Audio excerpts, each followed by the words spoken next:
What's up, dudes? Day 2. All right, let's see where we're at here. Okay, here's the trailer. This baby's all mocked up, and I got a bunch of members welded in, tacked in. Absolutely flat and level. I mean, it's just as level as it can be. You put some level on this thing. Like everything is tip-top and within a 16th. So, what I've done here is we had all this tacked up. I had all this tacked up, but I have to flip this thing over to do the tongue members because I don't want to put the tongue on this thing while it's, you know, holding it up in the bottom. It'd be easier to flip this thing over, lay it on its top to work on the tongue because I gotta do notch cutting and get the angle just right. We're gonna do a 50-degree tongue angle, and then it's all gotta be, you know, the right depth from the front of the trailer. But before I can flip this thing over, those tack welds, you know, this thing will flex a little bit, and I don't want this thing moving at all. So, because welds will put tension on this thing and start twisting it out of shape, I've only done certain welds to stiffen this thing up. So this thing can be picked up. So what I've done is I've welded tops and bottoms, but what I have not done is welded inside corners. Outside corners, not so big a deal, but inside corners, what'll happen is if you weld this stuff up right now, or whenever I do weld it, you know, weld metal, it's like zipping up a shoelace. When you stitch that up, it's gonna pull these two members together and kind of want to make it like less than 90 degrees. However, it won't really do that if the whole thing is just so stiff. It won't start pulling it out of square. So that's what I've done, is just weld tops and bottoms basically all the way down just to get some stability and stiffness and rigidness so that I can pick this thing up and flip it over. But I don't want to go doing all that welding yet. So let's see how we're doing as far as squareness. Let's see how this worked out. Now that I've gone and put a bunch of heat into this frame, here, here, there. I did actually do inside corners on these ones because these ones aren't super critical, but all the way down, the inside corners are not welded, but the tops and bottoms are. So let's check the diagonals again and see if this thing's gotten all out of whack or not. We should be 205 and I think it's 3/4. Here we go. Yeah, it's like, this thing isn't focusing that well. I've only got one hand, sorry. It's just right at 205 and 3/4. So that side's good. Let's go check this one over here. Let me pause this video. No, never mind, I got it. Let's see how we're doing here for squareness.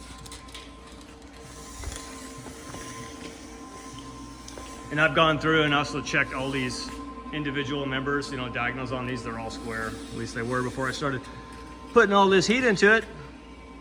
Look at that. 205 and 3/4 on the dot. Oh, that is such a huge relief. Look at that, it's like perfect. Can't really see it because I'm not, let me see if I can get the focus. There we go, look at that.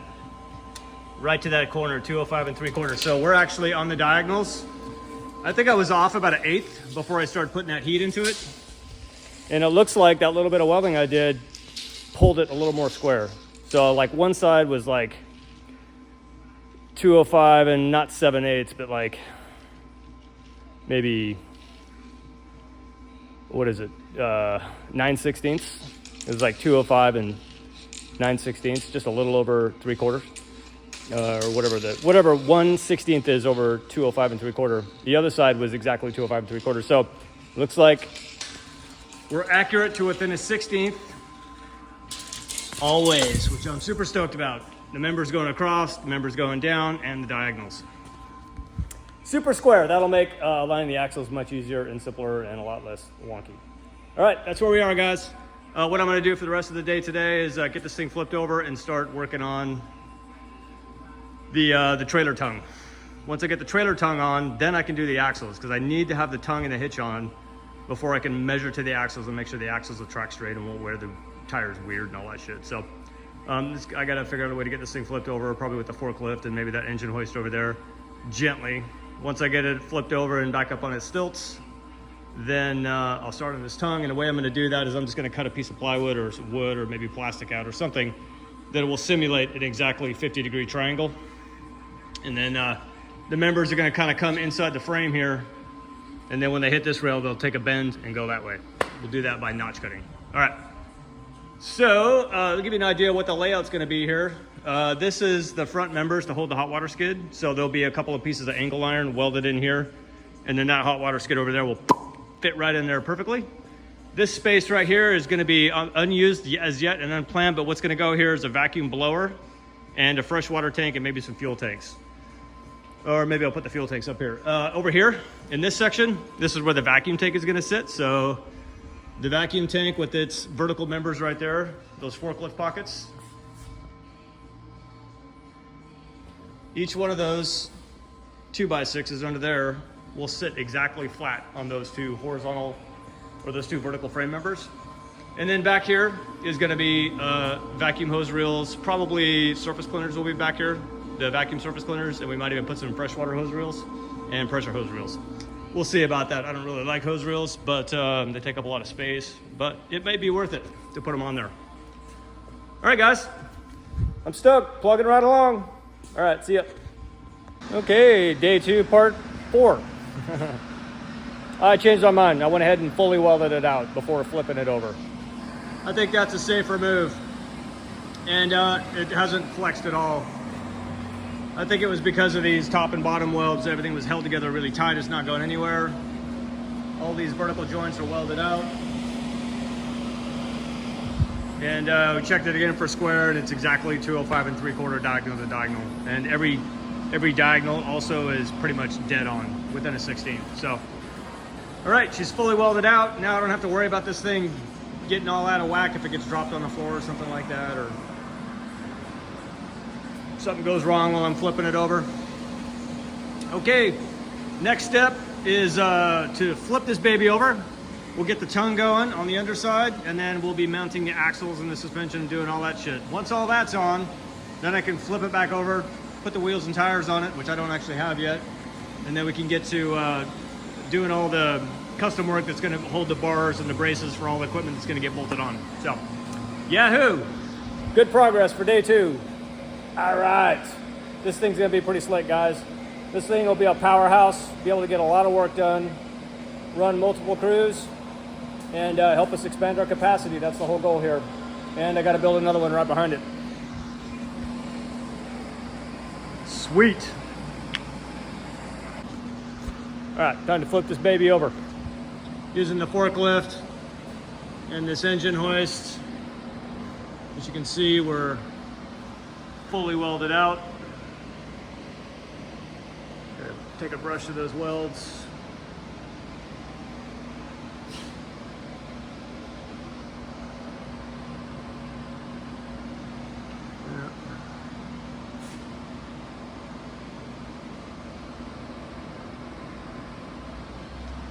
Not the best welder, I'm a backyard mechanic. This is the front of the trailer here. I'm gonna wind up notching this at like 30 degrees and then putting a little bit of a beveled edge on there so it's not a sharp corner on the front. But on the back, we got just a little bit of overhang with the frame rails because there's gonna be a bar coming across for like taillights, and it'll make like kind of a shroud, like a little bit of armor, so the taillights can be sunk back in a little bit without cutting into the frame. That'll be pretty cool. Probably gonna lay a piece of plate across the top here, and then a piece of plate across the front, maybe down about halfway, and then the lights will get mounted in there. Or maybe I'll recess them back a little bit. Yep. I'm gonna get this baby on the ground because I'm by myself, and then once I get this thing flipped over, we'll start in on the tongue. All right, guys. Hope you're enjoying here. Okay, day 2, part 5. It's late. What time is it? 10:53, 11 o'clock. My guys, a bunch of my team members are out working up on our big tech contract doing stairwells and stuff. And I'm down here working on this here trailer. Decided to put a few more hours in on it tonight. because I'm feeling pretty frosty, pretty motivated. But here's what I did. Got this baby flipped upside down, and what I'm going for is a 50-degree angle on the tongue. So this is gonna be, you know, slightly wider than 45 degrees. And I was trying to do this, so I built a jig out of some angle iron. We got an angle iron piece here, one there, and a couple of cross members. And this thing is bang on 50 degrees. So what it's not doing properly is holding the tongue members like dead vertical. They're both kind of tilted a little bit just because that's like shitty angle iron. But this at least gets the angle. That's step one. And then we'll have some other important measurements. This is gonna get cut off flat, gonna weld a piece of plate on there, and then the adjustable hitch collar is gonna go on there. But that whole thing needs to be like dead center. There's the exact middle of the trailer. Right there. 38 to either side, that's dead center. So I'm thinking what I'll do is I'll put a string on the front of the trailer, and I'll draw it out and like tie it to the forklift. And what I think I'll do is I'll just put like a trailer ball in here, and then I'll have this string come straight out, and then I can use side shift left and right to dial that string in perfectly. So once that string is pulled tight and it matches up with a big old square there, I know that I'll come through and bisect this angle. Once I can get this thing put into space, wherever it needs to be in space, once I get that thing lined up, then I can start taking measurements going to the back.